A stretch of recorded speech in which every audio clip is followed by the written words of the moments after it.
자, 여러분 이어서 보도록 하겠습니다. 404페이지 보시면 사상 재산세 비과세인데 어떤 경우에 재산세 비과세 되느냐, 28회 때도 나오고 독립화 문제로 30회 시험에도 또 나왔어요. 그래서 31회 시험에서는 뭐 또 독립화 문제로 나올 가능성이 높지는 않지만 그 종합 문제 속에서 재산세 비과세가 또 나올 수 있습니다. 그냥 오늘은 맛배기로 한번 편하게 한번 볼게요. 한두 가지만.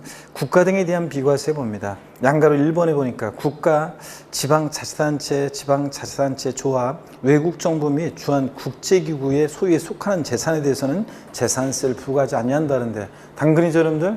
국가 등이 자기를 위해서 취득할 때 취득세 비과세고, 국가 등의 명의로 등록을 받을 때 등록면허세 비과세고, 국가나 지자체 등이 소유하는 재산, 당연히 재산세 비과세죠. 네. 그 다음에 다만 다음에 해당하는 재산에 대해서는 재산세를 부과한다 그래서요. 동그라미 1번이요. 대한민국 정부기관 재산의 과세는 외국 정부 재산. 우리도 과세하죠. 우리가 일본에 뭐 대사관 부지가 있다거나 우리 정부기관 재산이 있어요. 거기에 세금을 부과해 재산세를. 그러면 일본 정부가 우리나라 와서 갖고 있는 재산에 대해서 우리도 어떻게 한다? 부과하고. 비과세지만 우리도 어떻게 하고? 비과세하고. 그래서 과세한다고 하는지 비과세한다는 잘 보시면 됩니다. 국가 간의 상호주의가 적용되니까 당연한 얘기고요. 동그라미 2번을 보면 국가, 지자체, 지자체 조합과요. 이건 납세의무자에서 나온 거였는데 제가 넘어왔는데요. 반드시 국가, 지자체, 지자체 조합과 첫 번째 요건이에요. 대시 끊고, 두 번째 요건이 재산세 대상 재산을 연부로 매매계약 체결하고, 대시 끊고요. 그냥 매매계약이 아니라 뭐 연부 매매계약 체결하고, 그 재산의 사용권을 무상으로 받은 경우 요거 끊고요. 이런 경우에는 매수계약자에게 납세의무가 있는 재산. 그런데 이게 무슨 얘기냐면 납세의무자에서 나오는 건데, 국가나 지자체와 연부매매계약을 체결해요. 2년 이상의 기간에 걸쳐 대금 지급하는 방식으로. 그러면 공부상으로는 연부금 다 치르기 전까지는 국가 등이 소유겠죠. 근데 실질적으로는 권리변동이 됐다고 봐요. 무상사용권을 부여받았으니까 매수계약자가. 그래서 실질적으로 권리변동이 됐다고 봐서 매수계약자가 납세의무자입니다. 시험에서는 바꾸면 뻔하죠. 국가와 연부매매계약 체결하고 무상사용권을 부여받은 재산은 국가 등의 소유이므로 비과세한다. X입니다. 권리변동이 실질적으로 됐다고 봐서 누가 납세의무자냐? 매수계약자. 이 얘기입니다. 그 다음에 양가로 2번을 보면 국가, 지자체, 지자체 조합이 1년 이상 공용 또는 공공용으로 사용하는 가로 안에 1년 이상 사용할 것이 계약서 등에서 입증되는 경우 포함해서 하는 재산에 대해서는 재산세를 부과하지 아니한다 그랬습니다. 자, 내 빌딩을요, 국가나 지자체가 예를 들어서 내 빌딩을 광명시가 1년 이상을 공용에, 공공용에 사용합니다. 그러면서 때가 되면 고맙긴 한데 재산세는 좀 내주셔야죠. 이러면 되겠어요. 그래서 원칙적으로 비과세인데, 다만 유료로 사용하는 경우가, 그러니까 내 빌딩에 대해서 임대료 꼬박꼬박 내면서 국가나 자체가 사용을 해요. 그럼 당연히 내 빌딩에 대해서 재산세가 부과되겠죠, 여러분들? 네. 무상 사용할 때가 비과세지. 자, 유료로 사용하면 과세하고, 또 소유권의 유상 이전을 약정한 경우로서 그 재산을 취득하기 전에 미리 사용하는 경우 재산세를 부과한다. 쫙 밑줄인데요. 단서 부분이요. 특히 요 뒷동네 얘기는 뭐냐면, 여기 2019년 올해 추가된 내용인데, 올해 신설된 규정인데, 자, 소유권 유상 이전을 약정한 경우로서 그 재산을 취득하기 전에 미리 사용하는 경우에 재산세를 부과한다 그랬는데, 유료로 사용하는 경우와 함께. 요건 어떤 거냐면 이런 거예요. 제가 예를 들어서 여러분 보세요. 제 빌딩에 대해서 지방자치단체랑 매매계약을 체결했어요. 그래서 내 빌딩을 지자체나 국가가 이제 그 매매계약을 체결했는데, 아직요, 자, 어떤 거냐면 아직 그 약정만 한 거지, 자, 등기는 아직 안 됐어요. 자, 그렇지만 여러분이 이럴 때 어떻게 보는 거냐면, 실질적으로 그 대금에는 사용료가 포함되어 있다고 봐요. 그러니까 국가나 자체가 내 빌딩에 대해서 매매계약을 체결했는데, 아직 등기 전 안 됐지만 그 매매 대금에는 사용료가 포함되어 있다고 봐가지고 유료로 사용하는 걸로 봐요. 유료로. 자, 이것도 그래가지고 이런 경우 어떻게 한다? 부과합니다. 자, 그래서 원칙, 자, 시험에서 나왔던 것은 이렇게 나왔었어요. 예전에 국가나 자체가 1년 이상 공용 또는 공공용에 사용하는 재산은 유상무상을 불문하고 재산세를 부과하지 아니한다. O, X요. X입니다. 유상무상 불문하는 게 아니라 뭐 무상 사용할 때만 비과세지, 유료로 사용한다거나, 자, 지금 뒷동네 얘기처럼, 자, 소유권 유상 이전을 약정했는데 재산을 취득하기 전에 미리 사용하는 경우, 이런 경우에 또 그 어떤 거에 그 대금에 사용료가 포함되어 있다고 봐가지고 유료로 사용하는 거로 봐서 재산세를 부과합니다. 그 다음에 용도분에 의한 비과세 이제 여기서 이제 30회 시험에서는 시험 지문에 나왔는데 자세한 것들 나중에 우리가 보기로 하겠습니다. 시간 관계상 오늘은 이번 기초인문 과정에서는 재산세도 이런 경우에 비과세 하는구나 한번 이렇게 보고 갑니다. 그 다음에 405페이지 보면 우리 5장 과세표준과 세율입니다. 재산세 세금 계산 어떻게 할 것이냐. 이 과세표준과 세율은 세율의 30회 시험에 나왔지만 또 중요하다고 그랬죠. 31회 시험에서도. 그래서 과세표준 어떻게 이렇게 결정하는지 요거 먼저 제가 설명을 드리고 교재는 또 같이 한번 보겠습니다. 여러분들. 자, 여러분 한번 여기 보세요. 재산세 한번 보시면 재산세 한번 보겠습니다. 과세표준이요. 재산세 과세표준은 재산가액이에요. 그 보유하는 재산가액인데 이 재산가액을 누가 결정하느냐. 우리가 신고납부하는 취득세나 등록면허세는 과세표준을 누가 결정했어요? 납세의무자가 결정했잖아요. 근데 재산세는 이 재산가액을 누가 결정하느냐. 보통징수하는 세금이니까 과세주체가 결정합니다. 과세주체가. 즉 지자체장이 결정합니다. 지자체장이 결정해요. 근데 다만 근데 보세요. 지자체장이 결정하는데 개인 소유 재산이나 법인 소유 재산을 구별하지 않습니다. 개인 법인 소유를 구별하지 않고 항상 개인 법인 소유 구별하지 않고 항상 지자체장이 무엇을 기준으로 결정하냐면 시가 표준액을 기준으로 결정합니다. 항상 시가 표준액을 기준으로 해서 과표 결정합니다. 그러면 여러분 우리가 시가 표준액이라는 게 뭐라고 그랬어요? 항상 지방자치단체장은 세금 계산할 때 무엇으로 계산한다? 시가 표준액으로. 자, 여러분 집에 대해서 광명시장이 때가 되면 매년 재산세, 납세 고의서를 보내옵니다. 아니, 도대체 무엇을 근거로 지자체장은 세금 계산하느냐? 무엇을 근거로 계산한다고요? 시가 표준액으로. 자, 요거 알고 있는지 시험에서 여러 번 물어봤는데요. 개인 법인 소유 구별하지 않고 항상 지자체장이 시가 표준액을 기준으로 한다. 요걸 알고 있는지를 시험에서 여러 번 물어봤는데 어떻게 물어보냐면 법인이 소유하는 재산의 재산세 과세 표준은 법인 장부상 입증되는 가격으로 한다. OX예요. 법인이 소유하는 재산은 법인 장부상 입증되는 가격으로 한다. X입니다. 법인 소유 재산도 무엇으로 과표 결정한다고요? 시가 표준액으로요. 또 시험에서 국가나 지자체로부터 취득한 재산은 그 사실상 취득 가격을 재산세 과세 표준금액으로 한다. OX예요. 국가나 지자체로부터 취득한 재산은 그 사실상 취득 가격을 재산세 과세 표준금액으로 한다. 많이 들어봤죠? 자, 어디서요? 취득세 등록면허세는 시가 표준액 1억짜리인데 국가나 지자체로부터 내가 7천만 원에 취득했어요. 그러면 취득세 등록면허세는 과세 표준금액으로 얼마로 해요? 7천만 원. 시가 표준액 관계없이 그 사실상 취득가액으로 과세 표준하잖아요. 근데 그 보유세인 재산세는 보세요. 20년 전에 시가 표준액 1억짜리를 제가 7천에 국가나 지자체로부터 취득했어요. 그거 부동산 가격이 상승하든 말든 매년 사실상 취득한 가격 7천만 원으로 매년 재산세가 부과된다. 말이 돼요, 여러분들? 안 되지. 그러니까 국가나 지자체로부터 취득한 재산도 보유할 때 재산세는 무엇으로 과표 결정된다? 시가 표준액으로. 그래서 아무리 꼬셔도 먹으면 안 돼요. 항상 재산세 과세 표준은 자, 개인 법인 소유 재산 구별하지 않고 무엇으로 과표 결정된다? 시가 표준액으로. 이 얘기고. 그 다음에 또 여기 보세요.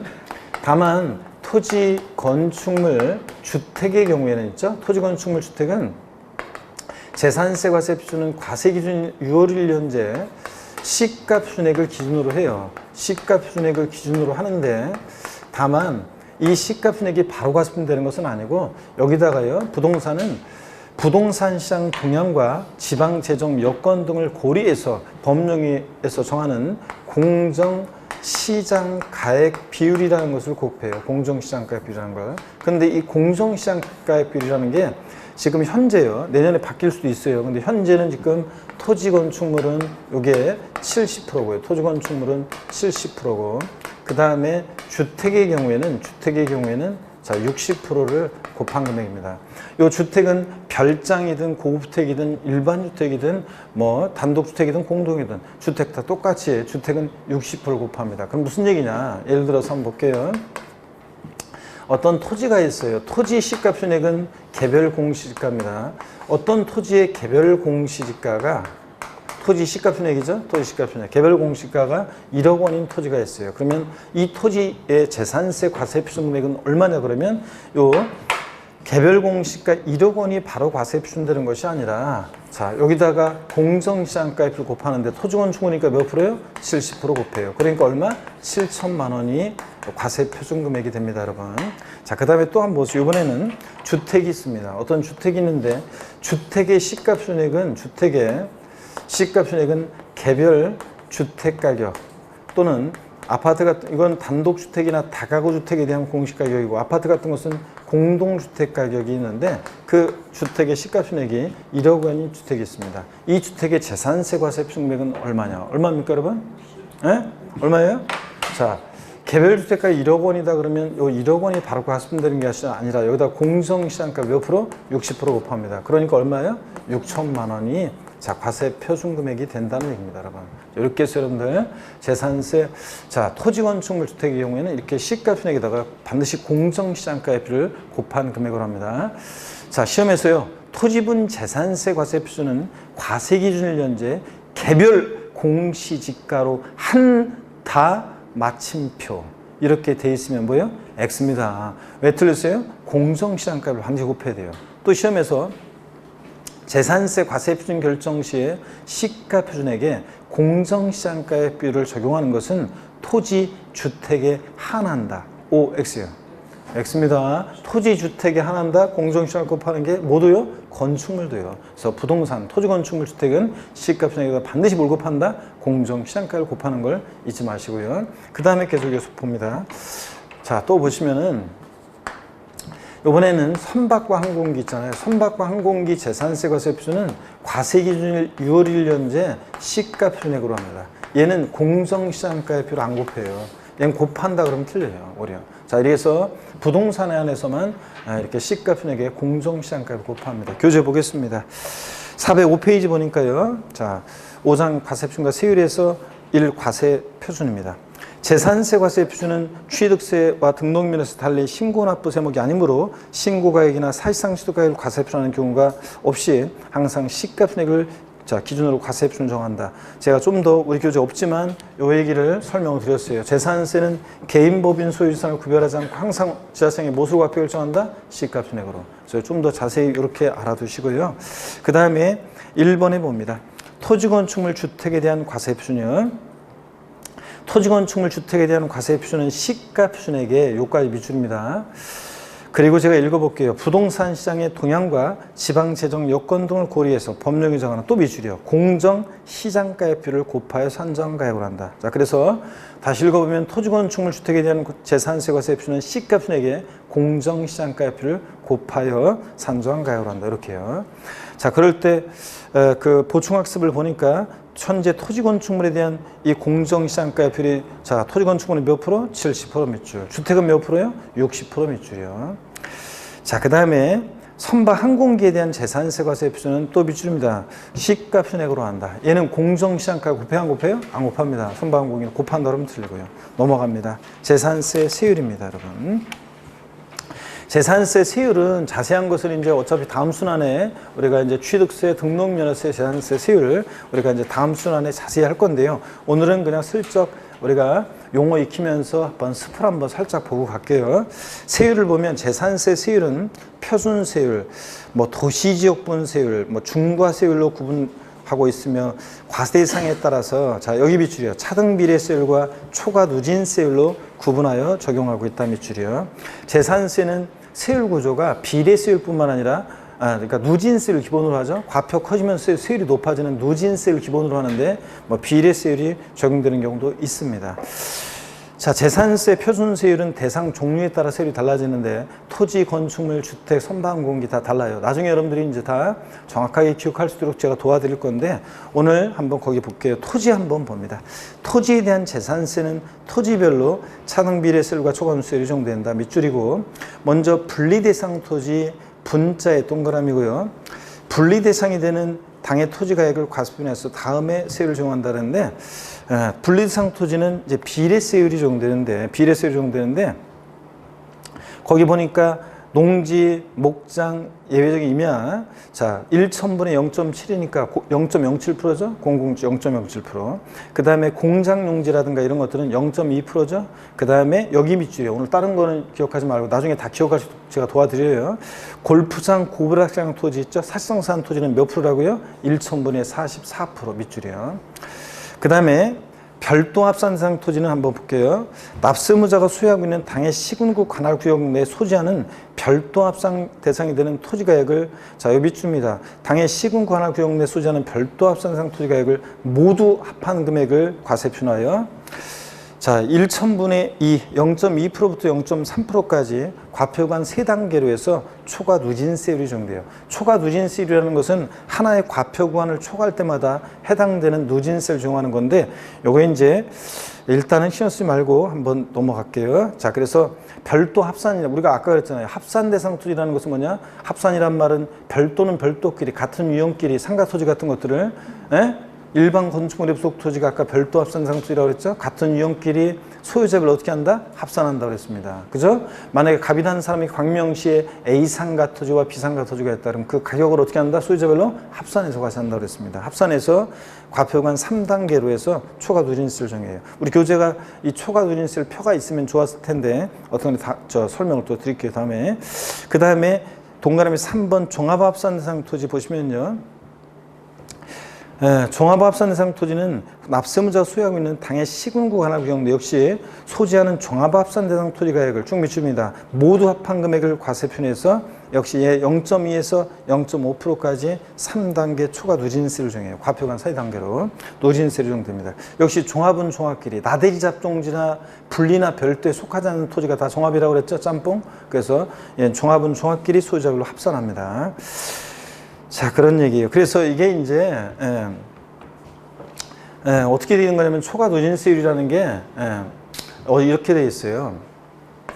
표가 있어야 되는데 지금 이게 표가 없어가지고 5천만 원 이하는 5천만 원 이하는 종합합산 대상 토지일 때 과세 표준이 시가순위 곱하기 공정시장가율 구했더니 그 종합합산 대상 토지 만약에 자, 과세 표준이 5천만 원 이하다 그러면 세율이요 0.2%가 적용돼요. 0.2%가.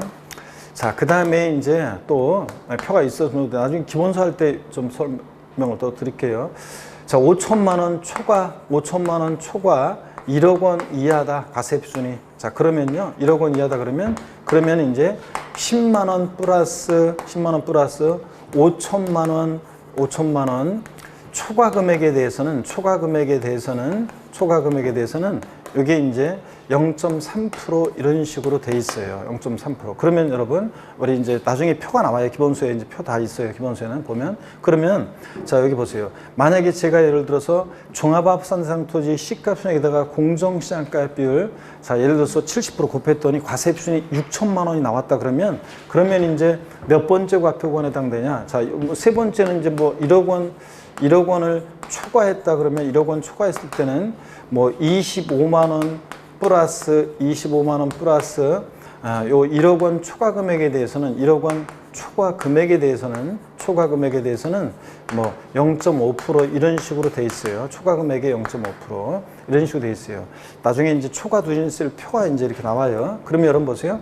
누진세율이라는 것은 과표가 커지면 커질수록 세율이 0.2, 0.3, 0.5 커지잖아요. 그러니까 누진세율인데 초과 누진세율이라는 게 뭐냐면 자, 종합합산 대상 토지 과세 표준 계산했더니 예를 들어서 6천만 원이라고 할게요. 그럼 몇 번째 과표관에 해당돼요? 두 번째 과표관에 해당되죠? 5천만 원 초과 1억 원이야? 그러면 10만 원 플러스 10만 원 어디서 나온 거냐면 5천만 원 곱하기 0.2 하면 10만 원이에요. 여기다가 6천이라고 했을 때 5천만 원 초과 금액이 얼마예요? 5천만 원 초과 금액이 얼마예요? 1천만 원. 6천이라고 했으니까 제가 예를 들어서. 자, 그러면 5천만 원 초과 금액이 1천만 원이죠. 여기다가 0.3이니까 얼마예요? 3만 원. 그러니까 산출세액은 얼마가 돼? 13만 원. 이렇게 계산하는 거예요. 그래서 과세 표준이 6천만 원인 종합합산 대상 토지 산출세액은 얼마가 계산돼요?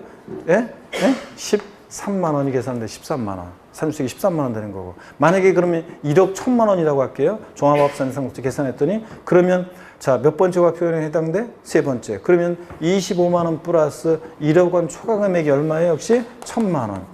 제가 1억 1천이라고 예를 들었으니까 1,000만 원에 0.5%니까 얼마예요? 5만 원. 자, 그러니까 산출세액은 얼마가 되는 거예요? 25만 원 플러스 5만 원이니까 얼마? 30만 원. 이렇게 계산돼요. 자, 보세요. 하나의 과표 구간을 초과할 때 그 초과되는 금액에 대해서는 해당되는 누진세율을 정하는 거. 하나의 과표 구간을 초과할 때마다 초과되는 금액에 대해서 해당되는 누진세율을 정하는 거. 이런 걸 뭐라고 해요? 초과 누진세라고 합니다. 오늘 용어만 익히고 갑니다. 하나의 과표 구간을 초과할 때마다 초과되는 금액에 대해서는 해당되는 누진세를 정하는 것을 초과 누진세라고 한다. 여러분들이 0.2에서 0.5%까지만 외우고 그럴 필요는 없어요. 나중에 다 도와줍니다. 오늘은 이것만 알고 가요. 분리대상 토지는 따로 분리해서 세율이 정된다. 근데 아직 자세한 안 했지만 골프장, 고불악장 토지는 4% 세율이 정된다. 비례세율이라고 그래가지고 자, 이게 20억이든 30억이든 1,000억이든 2,000억이든 다 4%입니다. 그러니까 비례세예요. 과표 크기와 상관없이. 자, 별도나 종합합산상 토지는 같은 동일한 시군구나 구역 내 별도는 별도끼리 종합은 종합끼리 소유자를 어떻게 한다? 합산해서 과세한다. 자, 이렇게 해서 말 뜻을 이해하고 가시면 됩니다. 그 다음에 양가로 2번 건축물도요. 나중에 세율을 자세히 제가 알려드리는데요.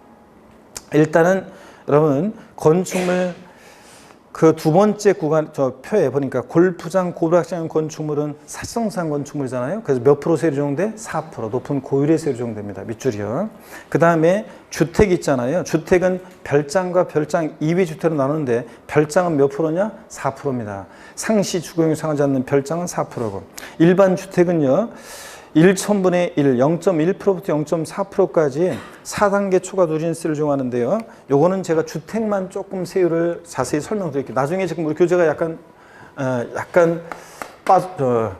그냥 간단하게 돼 있는데 나중에 주택은 좀 더 자세히 제가 나중에 다 설명 또 좀 더 기본 사람 설명드릴 거예요. 주택은요, 여러분 보세요. 별장과 별장 2위 주택으로 별장과 별장 2위 주택으로 나눠져요. 그랬을 때 별장은 몇 프로 세율이 적용되냐? 4%예요. 1,000분에서 4% 세율이 적용됩니다. 근데 별장 2위 주택은요? 2위 주택은 자, 여기 고급 주택을 포함합니다. 고급 주택이라는 것은 취득세에서만 중과세한다고 그랬어요. 그래서 다른 세목은 일반 주택과 똑같아요. 고급 주택을 포함해서 고급 주택은 일반 주택과 똑같이 0.1%부터 0.4%까지 0.1에서 0.4%까지 과표간 4단계로 해서 이제 초과 누진세를 적용돼요. 나중에는 이것도 외워야 되는데 주택은 처음과 것을 외워야 되는데 최저와 최고를 오늘은 모르셔도 되고요. 자, 이렇게 4단계로 초과 누진세를 적용되는데 주택별로요. 오늘은 이런 게 중요해요. 주택별로. 여러 개의 주택이 있다고 해서 소유자별 합산은 그럼 틀려요. 어떻게 한다? 주택별로. 소유자별 합산 아니고 여러 개의 주택이 동일한 시공하나 구역 내에 있어도 자, 주택별로 세율을 정한다는 거. 소유자별 합산이 아니라는 거. 주택별로 초과 누진세를 정한다. 이런 것들을 여러분들이 아시면 됩니다. 그래서 자, 오늘은 요 정도만 여러분이 알고 갑니다. 그래서 재산세 세율 대상 종류에 따라 달라지고요. 그 다음에 407페이지를 한번 볼게요. 407페이지. 선박은 고급 선박만 밑줄입니다. 고급 선박의 재산세 최고 높아요. 몇 프로요? 5%입니다. 고급 선박이 5%예요. 자, 그리고 고급 선박 외 일반 선박은 0.3%고 항공기도 0.3%인데 아직은 이런 것까지 외우려고 할 필요 없고요. 고급 선박은 5%로 최고 높아요. 그러면 여러분 여기 보실래요? 재산세에서 있잖아요.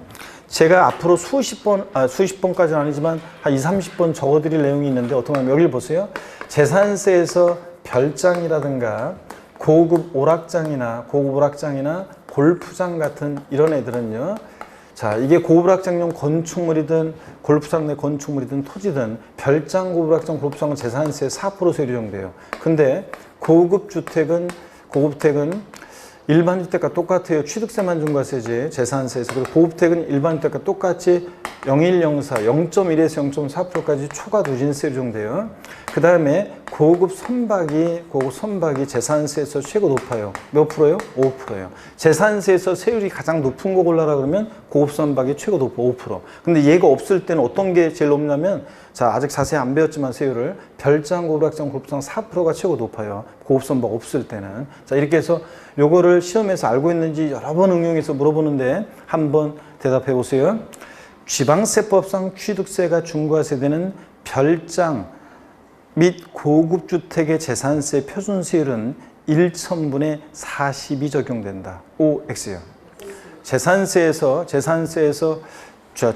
문제인데 지방세법상 취득세가 중과세되는 별장 및 고급주택의 재산세 표준세율은 1,000분의 40이 적용된다. OX요. 예?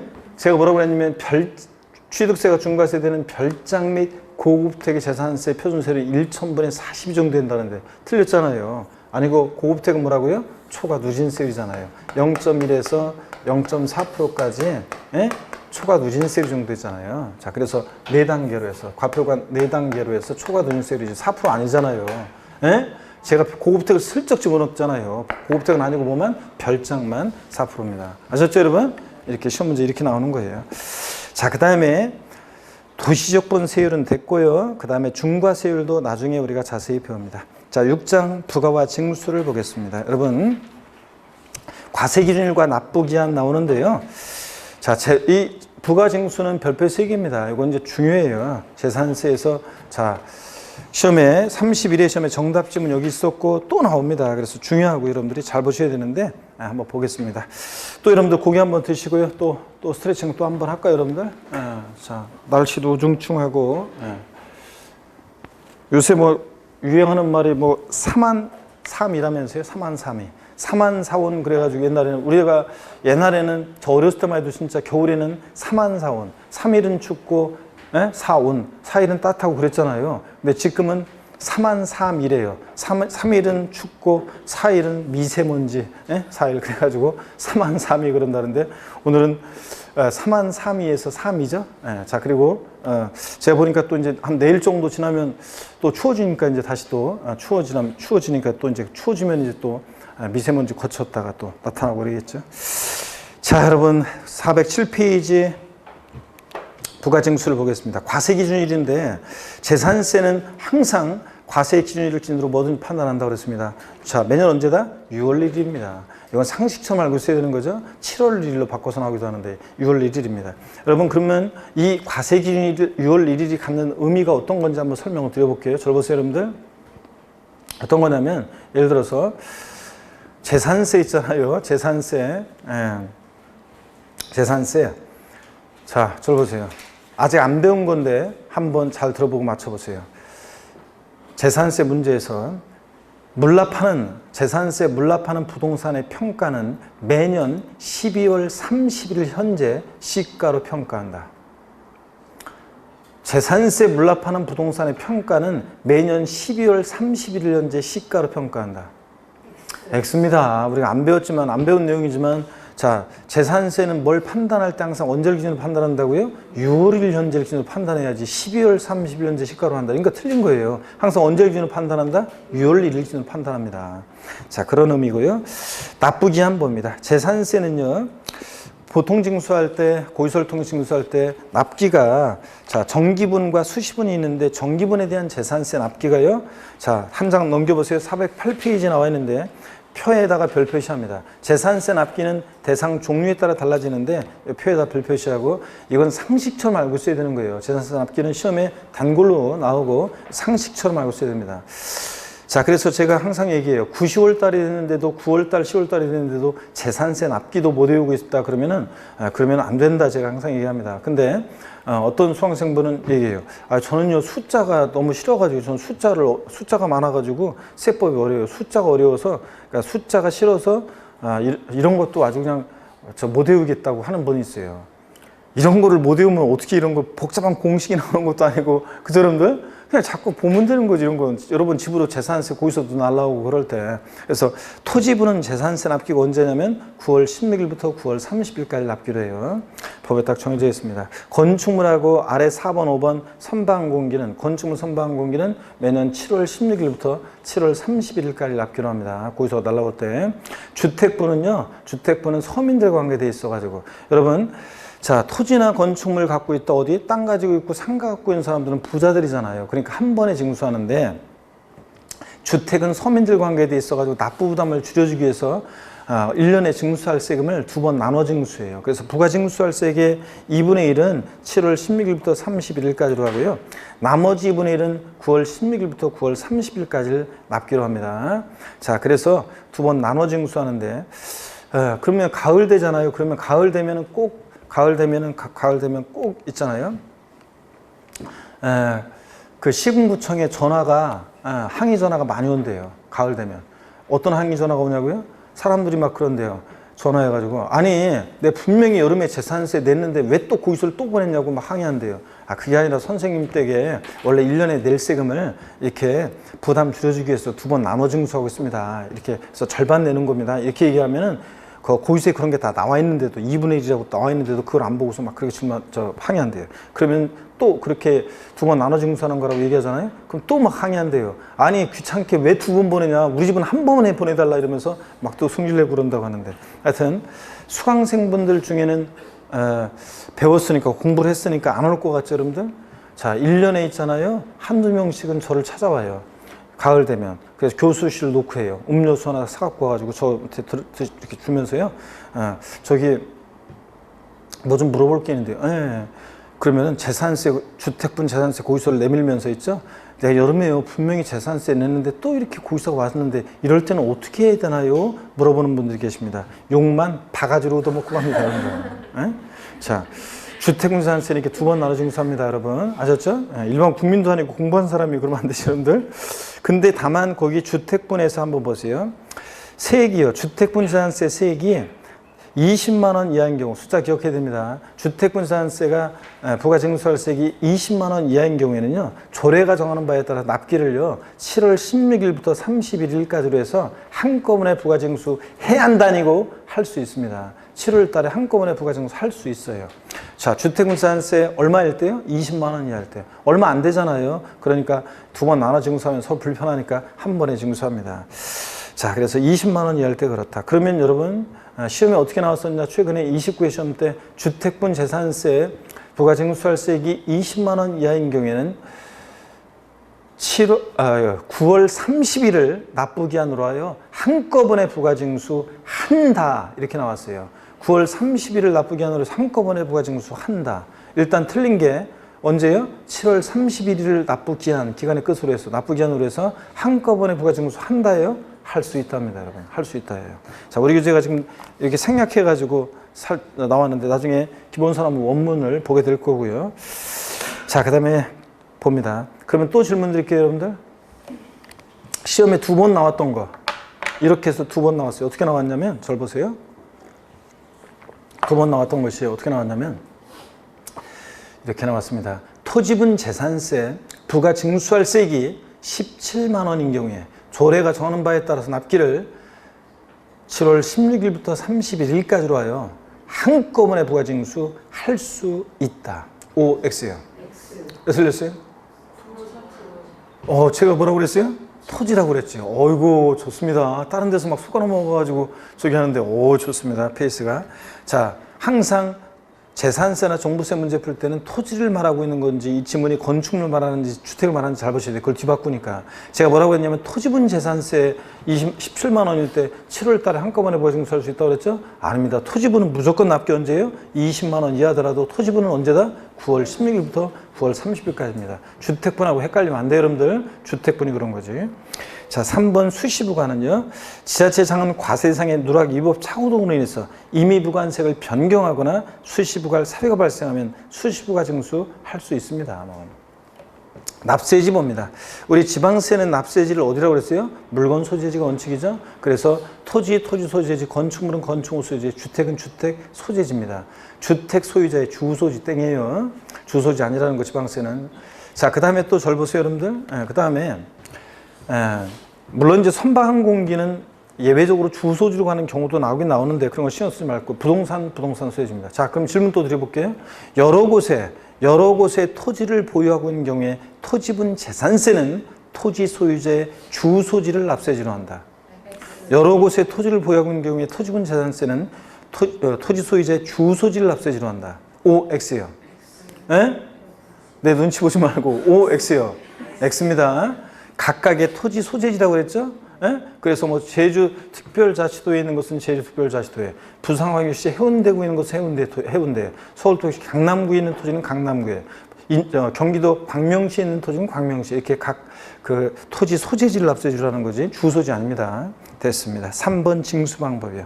재산세는 보통 징수로 징수해요. 지자체 장의세금 계산에서 납세 고지서를 발부해서 징수하는데 재산세는 관할 지자체장이 세액을 산정하여 보통 징수 방법으로 부과 징수합니다. 자, 그러면 여러분요. 또 질문 드릴게요. 재산세는 보통 징수 방법으로만 징수된다. O, X요. O. 재산세는 원칙 보통 징수하지만 예외적으로 신고납부를 선택하는 경우 신고납부할 수 있다. X라고 했잖아요. 여러분 집으로 재산세 2020년도 이제 여름에 고지서가 날라와요.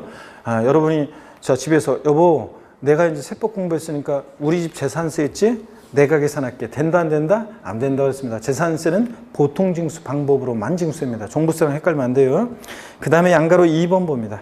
재산세를 징수하려면 토지 건축물 주택 선박 항공기로 구분한 납세 고지서에 과세표준과 세액을 적어서 늦어도 밑줄입니다. 역시 또 납기 며칠 전까지요? 5일 전까지 발부해야 합니다. 시험에 또 이미 나왔어요. 종합부동산세도 미리 말씀드리면 고지서 발부할 때는 재산세나 종부세나 납기 개시 며칠 전까지 5일 전까지 발부해 줘야 됩니다. 그래야 미리 준비하죠. 납기 개시 전까지 발급해야 한다 이러면 틀려요. 납기 개시 전 아니고 납기 시 5일 전까지 발급해야 합니다. 밑줄이고 시험에 이미 이미 한 번 나왔고요. 그 다음에 2번 병기되는 조세와 부가세 보겠습니다. 병기되는 조세 이게 뭐냐? 양가로 1번 밑줄입니다. 특정 부동산에 대한 지역자원시설세 납기와 재산세 납기가 같을 때는 재산세 납세 고지서에 나란히 기재, 나란히 기재라는 게 적는다는 게 병기한다는 얘기예요. 나란히 적어서 납세 고지할 수 있다는 얘기입니다. 밑줄 쫙이고 포인트는 특정 부동산분 지역자원시설세가 재산세, 납세, 고지서에 병기되는 세금이지 특정 자원분 지역자원시설세로 바꾸면 틀려요. 특정 부동산분이죠. 그럼 보세요 여러분들 어떤 얘기냐. 여러분들이 집에 가셔서 재산세 고지서를 만약에 2019년도 고지서 날라온 것을 보게 되면요. 이렇게 돼 있어요. 재산세 고지서에는 재산세 얼마, 부가세인 지방교육세 얼마, 그 다음에 지역자원시설세, 특정부동산분 얼마 이렇게 내라고 돼 있어요, 여러분. 자, 그래서 여러분들이 이제 나중에 재산세를 다 공부한 다음에 여름쯤 돼서 여러분 집으로 내년도 2020년도 재산세 고지서가 날라왔어요. 앞면, 뒷면을 꼼꼼히 글자도 하나 빼놓지 않고 꼼꼼히 다 읽어보세요. 꼼꼼히 앞면, 뒷면 재산세 고지서를 다 읽어봤는데 내년 여름에 봤는데 모르는 말이 나온다? 그럼 공부 허다한 거예요, 여러분들. 자, 그러면 뭔가 나는 공부를 배웠는데, 여름쯤인데, 나는 공부를 재산세 배웠는데, 모르는 말이 나왔다? 그러면 뭔가 내가 공부를 수업을 안 들었구나. 이렇게 생각하면 돼요. 다 아는 말이 나와야 돼요. 앞면, 뒷면 빽하게 쓰여져 있는 말이 다 이제 이해가 돼야 되는데, 여러분 봅니다. 재산세 친구가 누구냐면 지역자원시설세 특정 부동산분. 특정 자원분이 아니라 특정 부동산분은 소방시설 같은 공동시설을 유지관리할 목적으로 특정 부동산 보유자에게 부과하는 세금이에요. 재산세 친구다 보니까 부동산 보유 단계에서 부과되고 보통징수로 징수되고 많은 규정이 재산세를 따라가요. 그래서 자 납기가 같은데 같은 무렵에 재산세나 지역자원시설세, 특정부동산분이나 둘 다 보통징수하는데 같은 무렵에 고지서를 2장 만들어서 각각 보내면 만드는 사람이나 받는 사람이나 서로 불편하잖아요. 그러니까 재산세 고지서에 지역자원시설세, 특정부동산 납기가 같을 때 나란히 적어서 이렇게 병기해서 나란히 적어서 고지할 수 있는 세목입니다. 그래서 재산세, 납세 고지서에 병기 고지될 수 있는 세금이 어떤 거냐 물어보면 지역자원시설세, 특정부동산분. 얘가 재산세 친구. 특정 자원분 아니라는 걸 주의하세요. 됐습니다. 그 다음에 양가로 2번이요. 재산세가 부과되는 경우에 재산세액의 20%로 지방교육세가 부과돼서 과세합니다. 밑줄이고 여러분 거기다 아래에다가 이름 하나를 좀 써놓으세요. 여러분 보세요. 재산세 부가세 옆에다가 아래에다가 하나 써놓으세요. 여러분 재산세 부가세목은 여러분이 앞으로 어떻게 외우냐면 사람 이름으로 외웁니다. 앞으로 수없이 여러분이 부르게 될 이름 언제나 불러도 또 까먹지 않고 잊지 않고 불러야 되는 시험 볼 때까지 되는 그 이름이 있습니다. 재진이. 보세요. 재산세는 부가세목이 지방교육세가 부가세로 부과되는데 지방교육세가 재진이 재산세액의 20%로 부과돼요. 어떤 수강생분이 저한테 오셔가지고 연세 드신 수강생분이 오셔가지고 저한테 아, 이거하고 이거 글자 다르잖아요. 이렇게 물어보신 분이 계시는데, 그런 식으로 따지면 암기를 어떻게 우리가 암기를 암기는 발이 안 되지만 그냥 말 만들어가지고 우리가 기억하기 좋으라고 그냥 하는 거니까 여러분들 이런 것까지 따지지 말고 재산세 부가세는 어떻게 외운다? 재진이, 재진, 지방교육세가 20% 부과된다. 이렇게 기억합니다. 재산세 부가세는 어떻게 외운다? 재진이 이렇게. 그 다음에 409페이지입니다. 소액징수 면제입니다. 소액은 징수를 면제하는 건데 조세 총론에서도 했었어요. 고기수 한 장당 재산세로 징수할 세액이 2,000원 미만인 경우에 해당 재산세를 징수하지 아니한다. 밑줄이고 이건 상식처럼 알고 있어야 되는 겁니다. 시험에서 여러 번 나왔고 그냥 상식이에요. 이건 반드시. 자, 그러면 바로 질문 드릴게요. 재산세 고기수 한 장당 세액이 딱 2,000원인 경우에 재산세를 징수하지 아니한다. O, X요. 2,000원인 경우에 징수하지 아니한다. X입니다. 2,000원 빼고 아래 금액을 징수하지 않으니까 2,000원은 징수합니다, 여러분. 미만은 징수하지 않으니까 2,000원은 징수한다는 거. 그래서 시험에서 자, 재산세 세액이 2,000원인 경우 징수하지 않는다. X입니다. 2,000원이면 징수합니다, 여러분. 그래서 여러분, 우리가 조세 총론에서 면세점, 소액징수 면제 이런 것들을 공부했었어요, 여러분. 공부했었는데 이쪽에 한번 설명드려볼까요? 네. 요거 뭐 초과도진세율을 뭐 이해하기 위한 거니까 지우겠습니다. 나중에 기본서 나오니까. 자, 어떤 얘기냐면 이런 얘기예요. 우리가 면세점, 소액징수 면제, 우리가 취득세, 등록면허세, 재산세 공부했으니까 이제 비교 한번 해볼게요. 면세점이요. 세금을 면해주는 면세점 봅니다. 면세점. 자, 취득세는 면세점 규정이 적용됩니다. 그렇죠, 여러분들? 면세점이 적용됩니다. 취득 가격이 얼마였어요? 취득 가격이 얼마? 50만 원. 과세하지 않는다. 그러니까 취득가격이 딱 50만 원이면 취득세는 과세해야 하나요? 안 한다고 그랬습니다. 50만 원 포함해서 아래로 과세하지 않으니까 50만 원은 과세하지 않습니다. 취득세는 취득가격 50만 원이 면세점이었고, 등록면허세는요, 면세점 규정 적용됩니까? 안 됩니다. 예? 자, 그 다음에 재산세, 지역자원시설세, 그 다음에 또 지방소득세도 같이 가는 얘네들은 면세점 규정은 적용되지 않아요.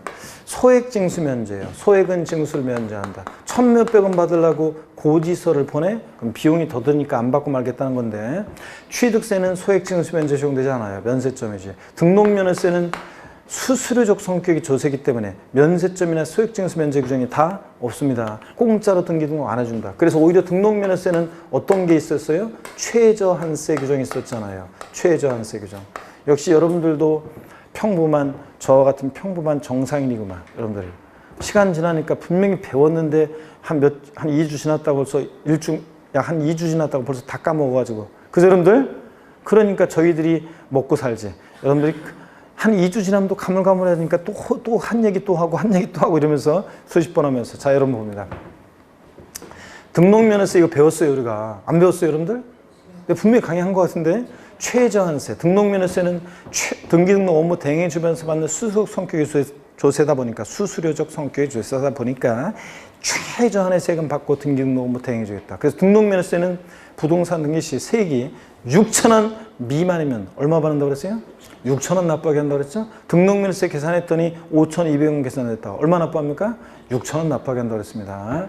자, 그 다음에 재산세, 지역자원시설세, 지방소득세는 소액징수면제예요. 요거요. 규정이, 소액징수면제 규정이 적용이 되는데, 얘네들은 내용 똑같아요. 재산세나 지역자원시설세나 지방소득세나 고지서 장당 세액 얼마? 2,000원 미만은 징수하지 않습니다. 딱 2,000원이면 징수하는 거고요, 여러분들. 여기에 비교해서 알아둡니다. 자, 하여튼 늦게 오셔가지고 제 강의를 중간에부터 혹시 들으신 분은 반드시, 우리가 수업 다 끝나가는데 반드시 그 조세 총론 취득세 앞부분 강의를 반드시 듣고 오셔야 돼요. 그래서 듣고 인강을 듣고 내년 1월 달을 맞이해야지 기본서 본격적으로 들어갈 때 적응을 할 수 있지. 그렇지 않으면 앞부분 강의를 안 들으면 계속 모르는 말이 나와서 적응이 안 됩니다. 그래서 꼭 듣고 오시길 당부드리고 인강을. 자, 계속 이어서 볼게요, 여러분들. 409페이지 5번 세부담사항 있잖아요. 요거는 제가 취지만 말씀을 드릴게요. 취지만 말씀을 드리려고 하는데, 세부담 상한은 보유세 부담의 급격한 증가를 막기 위한 건데요. 보유세 부담의 급격한 증가를 막기 위한 건데, 사람들이 여러분 보세요. 세율이 인상되면 막 욕을 하는데, 취득세 세율이 인상돼요? 막 욕합니다. 근데 그래도 뭔가 그래도 사면서 세금을 내니까 좀 누그러져요. 양도소득세 세율이 인상돼요? 사람들이 막 욕합니다. 근데 양도소득 중에 세금을 내니까 그래도 좀 누그러져요. 진짜 사람들이 용서 못하는 세금이 뭐냐면 보유세예요. 재산세나 종부세는 사람들이 가만히 있는데 매년 꼬박꼬박 세금 내니까 몇만 원만 올라도 되게 억울하게 생각해가지고 막 욕을 합니다. 그래서 보유세 부담의 급격한 증가를 막기 위해서 세부담 상한 규정을 두고 있어요, 여러분들. 자, 그래서 보세요. 보유세 부담의 급격한 증가를 막기 위해서 세부담 상한을 두고 있는데, 이 세부담 상한은 보세요. 세금 부담의 상한을 두고 있는데, 세부담 상한은 자, 요거는 어떤 게 있냐면 보유세에 있는 거예요. 그러니까 취득세나 등록면허세, 양도세는 없고 보유세에 있어요. 재산세, 친구, 지역자원시설세, 그리고 종합부동산세, 이렇게 보유세에 이렇게 세부담 상한에 관한 규정을 두고 있습니다. 자, 전년도보다 급격하게 세부담 이 늘어나면 안 되잖아요. 욕먹으면 안 되니까. 자, 세부담 상한을 두고 있습니다. 우리나라는 어떤 요번에 이제 보니까 요번에 어떤 회사에, 제가 강의하는 어떤 회사에 어떤 수강생이 인강 수강생인데 뉴질랜드에서 공부를 했더라고요.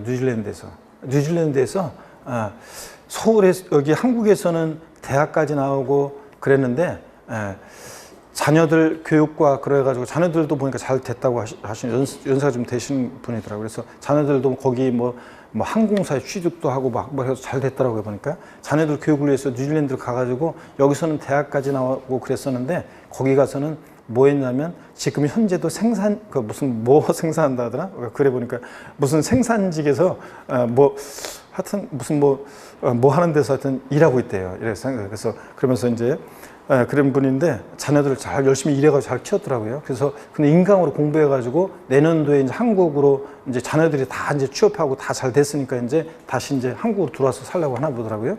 근데 그 수강생 인강으로 공부한 수강생인데 그 수강생이 그러더라고요.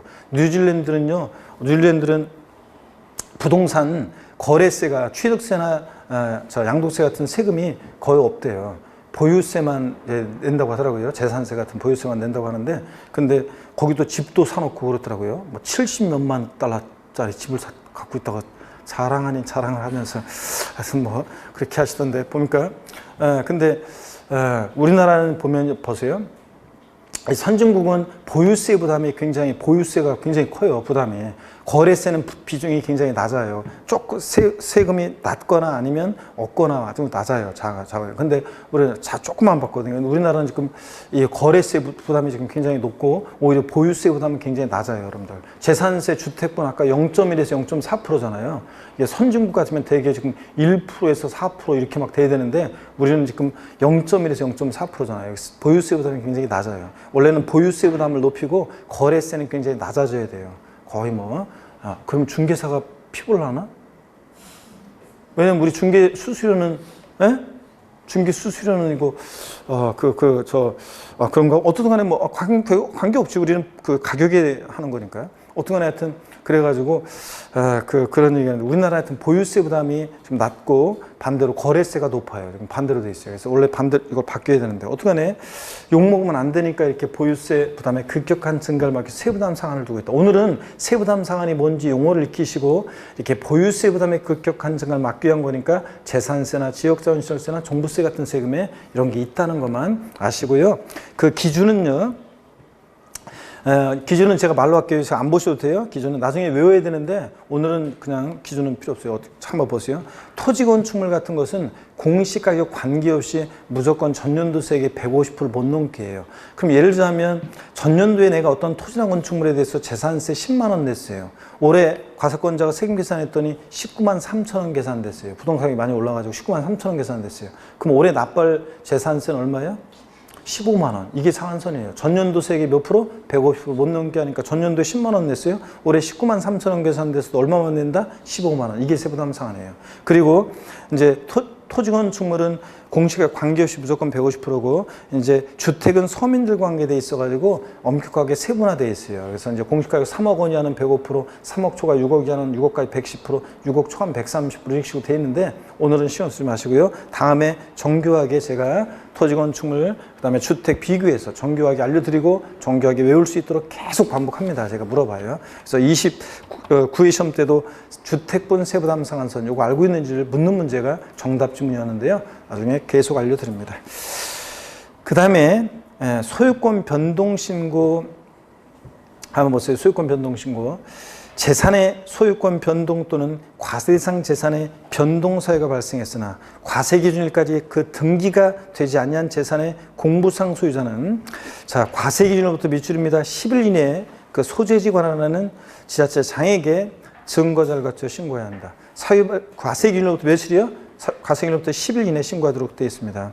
이 경우 신고가 사실과 일치하거나 신고 없는 경우에는 지자체장이 이를 직권으로 조사해서 과세장에 등재할 수도 있습니다. 이게 어떤 거냐면 여러분 아까 제가 납세무자 설명드렸었어요. 여기 보세요 여러분들. 아까 재산세 납세무자 소개해드렸었는데 여기 보세요. 재산세 납세무자를 아까 소개해드렸습니다. 여기 보세요 여러분들. 재산세 납세무자 소개해드렸는데 어떤 얘기냐면 재산세 납세무자 자, 갑과 을이 부동산을 매매했습니다.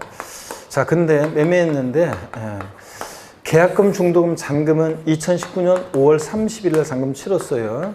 자, 근데 소유권 이전 등기는 6월 20일 날 등기가 됐어요. 그러면 당연도 재산세 납세무자 누가 되느냐? 아까 언제 기준으로 판단한다고요? 과세기 6월 1일 기준으로요. 6월 1일 날 봤더니 공부상으로는 여전히 누구 소유예요? 갑 소유입니다. 근데 5월 30일 날 잔금 치렀으니까 재산을 사실상 소유하는 자는 누구예요? 매수인? 을이죠? 네, 그랬을 때, 자, 이렇게 권리 변동이 있는데요. 만약에 등기가 5월 31일 날 잔금도 치르고 등기까지 다 됐어요. 그러면 당연도 재산세 납세무자는 누구예요? 매수인 을입니다. 완벽하게. 6월 1일 현재 공부상이든 사실상이든 완벽하게 소유하고 있는 자 매수인 을이 납세무자예요. 근데 문제는 권리 변동이 있는데 과세 기준일까지 등기가 이행이 안 됐어요. 자, 이럴 때는 아까 공부상 소유자가 자, 말씀드렸죠? 과세 기준일로부터 며칠 이내? 10일 이내. 6월 10일까지 계약서 첨부해서 시장공사구청장한테 이런 권리 변동 사실을 신고하게 돼 있다고 그랬습니다. 그랬죠? 그래서 신고했다 그러면 이제 5월 30일 잔금 치렀네. 그래서 사실상 소유자가 누군지 알게 되니까 사실상 소유자가 납세무자고 이런 권변동 사실을 신고 안 해서 과세권자가 사실상 소유자가 누군지 알 수 없다. 그럼 누가 납세무자가 돼? 공부상 소유자가 되는 경우도 예외적으로 있다고 아까 배웠잖아요. 그 얘기입니다. 그래서 권리 변동이 있거나 그럴 때는 근데 과세인까지 등기가 안 됐을 때는 공부상 소유자가 과세 기준일로부터 6월 1일부터 10일 이내에 신고해주게 되어 있습니다. 이제 나중에 이제 제가 지금 오늘은 강조드리지 않고 나중에 강조드릴 때는 시험에서 바꾼다면 사유 발생일로부터 10일 이내에 이렇게 바꿔요. 사유 발생일이 아니라 언제부터다? 과세 기준일로부터 10일 이내입니다. 항상. 자, 신고 안 하면 이제 저희 직권으로 이제 과세형이 등재할 수도 있고 이런 것들이요. 물납과 분할 납부입니다. 세금은 금전 납부가 원칙이고 일시불 납부가 원칙인데 예외적으로 물건으로도 납부할 수 있습니다. 그게 물납이고 지방세법상 우리 조총에서 이거 배웠어요. 지방세법상 물납과 분할 납부가 모두 허용되는 지방세를 골라라. 그럼 뭘 고르라고 했어요? 재산세. 재산세는 물납과 분할 납부가 모두 허용되는 세금입니다. 다른 건 없어요. 지방세에서 뭐만 물납과 분할 납부가 모두 허용된다? 재산세만. 자, 그랬을 때 물납의 요건 있잖아요. 요거 알고 있는지 묻는 문제가 30회 시험에서 옳은 거 골라라 문제에서 정답 지문으로 나왔었어요. 자, 한번 볼게요, 여러분들. 물납 봅니다. 지자체장은 자, 밑줄입니다. 재산세 납부세액이 1천만 원 초과하는 경우에 409페이지 맨 아래입니다. 재산세 납부세액이 1천만 원 초과하는 경우에 밑줄이고 동그라미 1번입니다. 동그라미 1번. 재산세는 물납은 납부할세 얼마 초과할 때 할 수 있다? 1천만 원 초과할 때 할 수 있습니다. 그 다음에 납세무자 신청을 받아 밑줄이고 동그라미 2번입니다. 물납은 과세권자 아래서 해주는 게 아니에요. 우리가 신청을 해야 돼요. 그 다음에 409페이지 맨 아래 자, 세 번째 해당 지자체 관할구역에 있는 부동산에 대하여만 밑줄이고 동그라미 3번입니다. 여러분 재산세는 어떤 걸 물납하느냐? 부동산으로. 근데 해당 지자체 과세관할 구역 내 부동산에 대하여만 이렇게 돼 있으니까 다른 시군구에 있는 거로 된다 안 된다? 안 된다는 얘기입니다. 예를 들어서 자 서울특별시 강남구에 재산세를 낼 게 있을 때는 강남구 관할 구역 내 부동산은 물납해야지 서초구나 광명시에 있는 거로 된다 안 된다? 안 된다는 얘기입니다. 자 근데 시험에서 나온 것은 몇 번 나온 것이 관할 구역에 관계없이 부동산에 한하여 물납할 수 있다. X입니다. 관할 구역에 관계없는 거 아니에요. 또 저를 보세요. 국내에 소지하는 부동산에 한하여 물납할 수 있다. 국내에 소지하는 부동산 아니에요. 뭐라고요? 해당 지자체 과세 관할 구역 내 부동산에 한해서만 물납할 수 있고요.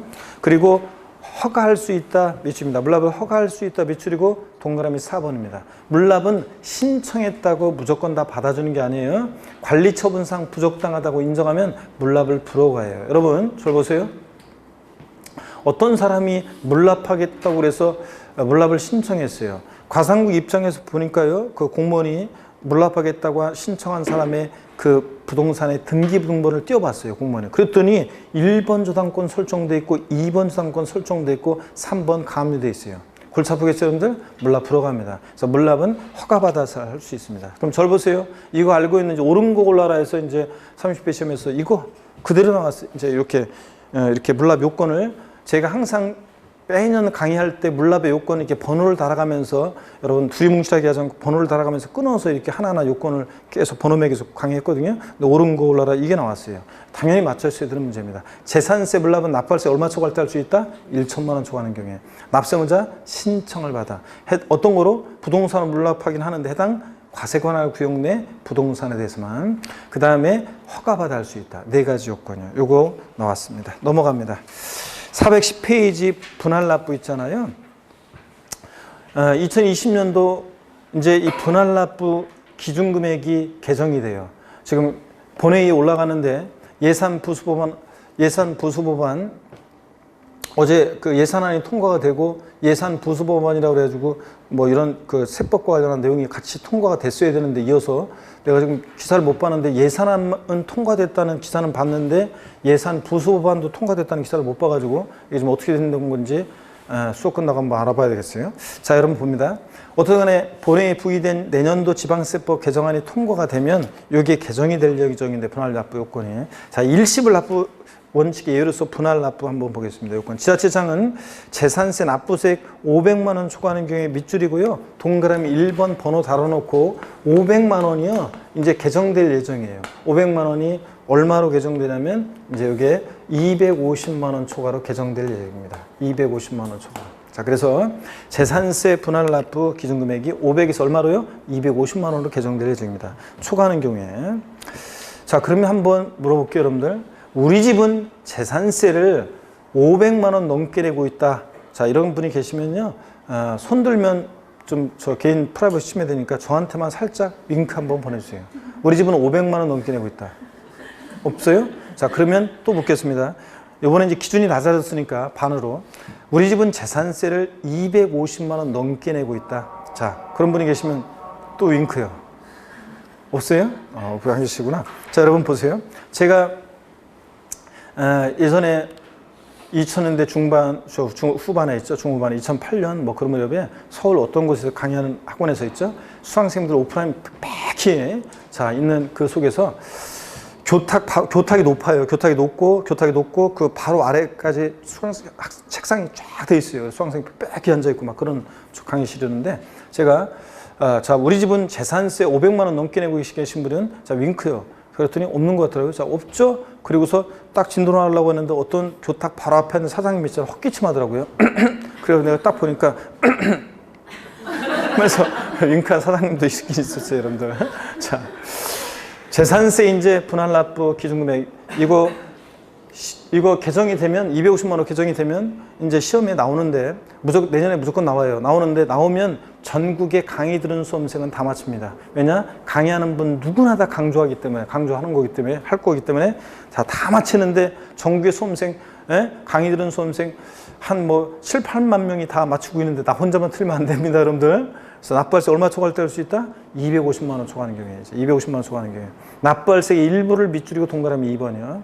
일부를 전부 아니고 일부를 납부기한이 지난 날부터 몇 개월이요? 2개월 이내 분할 납부할 수 있다. 밑줄이고 동그라미 3번입니다. 그러면 재산세 납기가 보세요.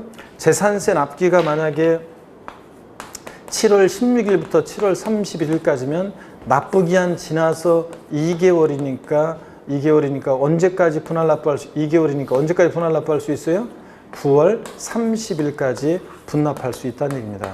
그러면 토지분이어가지고 재산세 납기가 만약에 9월 30일이다. 그러면 언제까지 분할 납부할 수 있다? 11월 30일까지 분할 납부할 수 있다는 얘기입니다. 납부기한이 몇 개월? 2개월이에요. 다시 분할 납부는 납부할세 얼마 초과할 때 이제 250만 원 초과하는 경우에 납부할세의 일부를 납부기한제는 몇 개월 내? 2개월 내 분할 납부예요.